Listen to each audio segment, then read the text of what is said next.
Olá, bom dia a todos. Então, como prometido, eu vou fazer esse pequeno vídeo para mostrar como é a curva adiabática para um gás ideal. Tá? Aqui a gente tem um diagrama P por V, tá? E duas isotermas. Uma temperatura TA, outra temperatura TB. Eu vou sair de um ponto, ou seja, um estado termodinâmico A, e vou para outro estado termodinâmico B. Cada um na respectiva isoterma. Esses dois pontos estão ligados por uma curva que a gente chama de adiabata ou adiabática, que é aquela em que a troca de calor, ΔQ, é zero. Tá certo? Então, eu quero descobrir qual é a forma, né, funcional da pressão em função do volume nessa curva chamada adiabática. Aqui, obviamente, tanto pressão e volume variam, mas variam como? Essa é a pergunta que eu quero fazer. Então, vamos lá.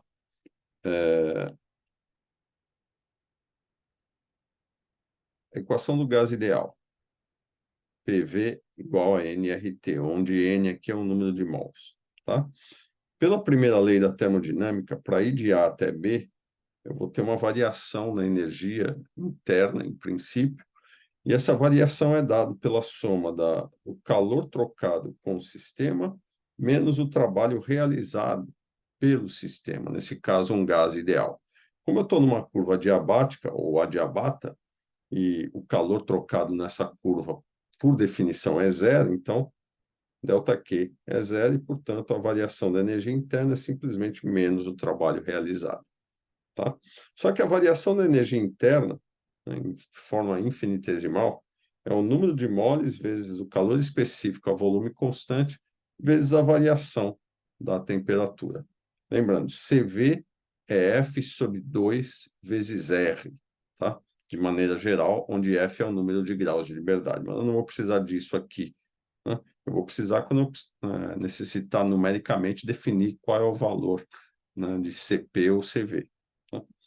Bom, então é só substituir ΔU é igual a isso, na forma infinitesimal, e menos o trabalho realizado pelo gás é menos P dV na forma infinitesimal, chamei essa equação de equação 2. Tá? Se eu usar a equação 1, que é a equação do gás ideal, nessa equação aqui, ou seja, eu vou fazer o diferencial do lado esquerdo, D de PV, tem que ser igual ao diferencial do lado direito.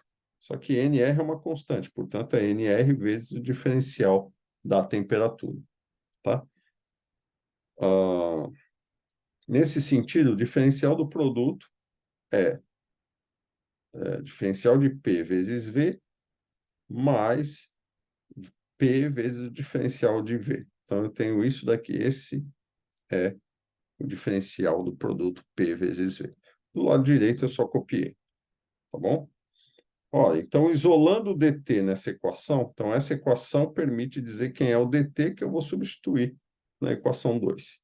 Tá? Ou seja, divido tudo por nr e obtenho essa equação do lado direito. Assim, eu tenho quem é dt, certo? O que eu vou fazer com esse dt? Esse dt, que está aqui, eu vou substituir aqui, tá certo? Então, eu fico com a seguinte equação. Onde é que está? Sim. NCV vezes o dt aqui, ó. NCV vezes o dt. O dt é essa parte aqui. Pra vocês olharem, é exatamente igual isso daqui. Tá? Vou deixar sublinhado um instante para vocês perceberem que é a mesma coisa. Tudo multiplicado por N vezes CV. O lado direito é simplesmente menos PDV, o lado direito da equação 2. Então, está aqui a equação 2 reescrita, tá? Onde eu eliminei o diferencial na temperatura. Bom, consequência disso. O N aparece tanto no numerador quanto no denominador, então ele vai embora. Tá? Eu fico com CV sobre R vezes V no primeiro termo, vezes dP. No segundo, eu fico com CV vezes P sobre R. Passo isso para o lado esquerdo, né? Fica mais um termo mais P tudo isso vezes dv. Então, esses dois termos juntos, tá? Me dão esse segundo termo do lado esquerdo, tá bom?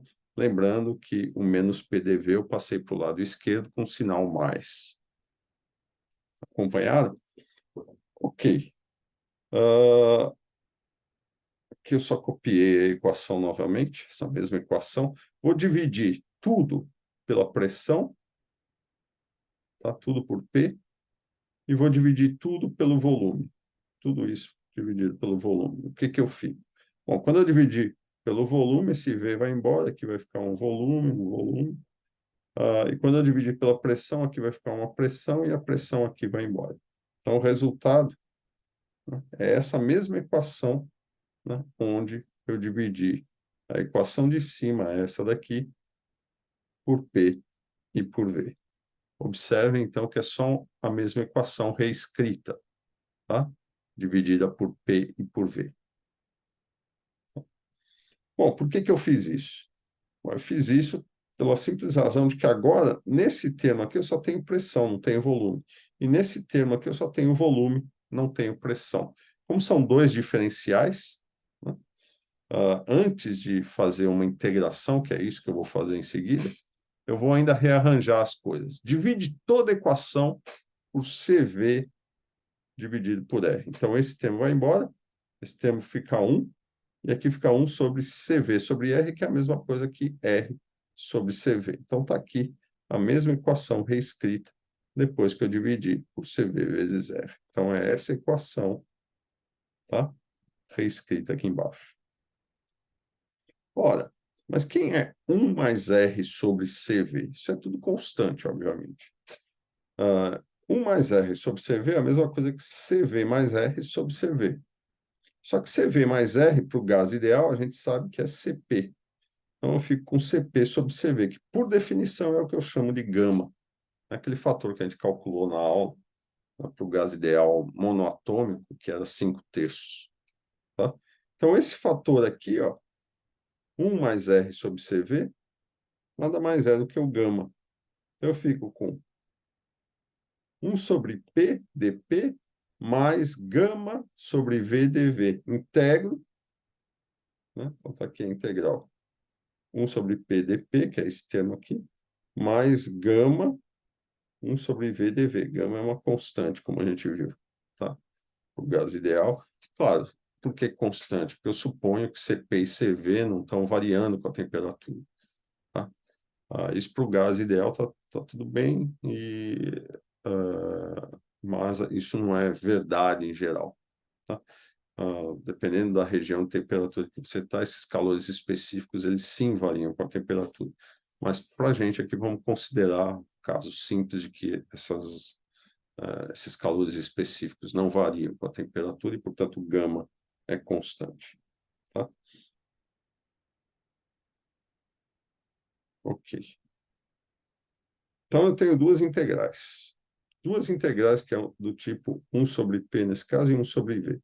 A gente sabe o que que dá isso. Isso dá o logaritmo, né? O logaritmo natural. Então, do lado, esse primeiro termo me dá o logaritmo de PB sobre PA. Esse segundo termo dá gama vezes o logaritmo de VB sobre VA. Tudo isso somado tem que ser zero. Tá? Eu vou rearranjar essa equação, tá ela reescrita aqui.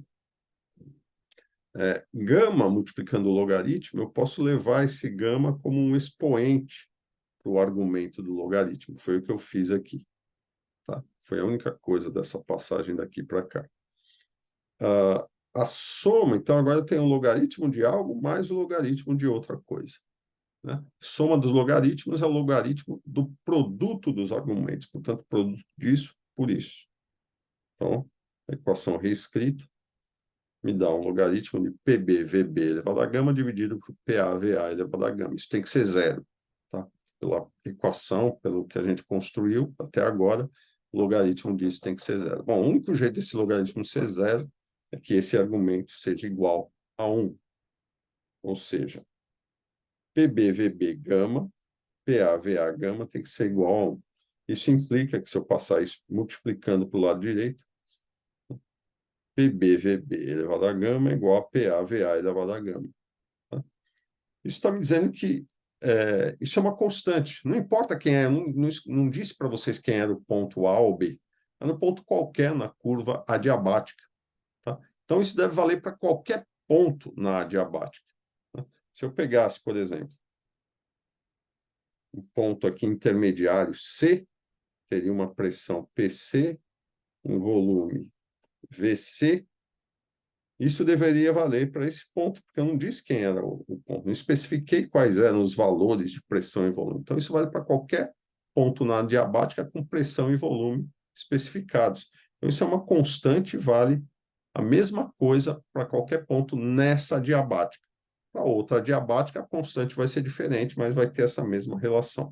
Em outras palavras, ao longo da curva adiabática, o produto pressão vezes volume elevado a gama é uma constante. É isso que eu queria demonstrar.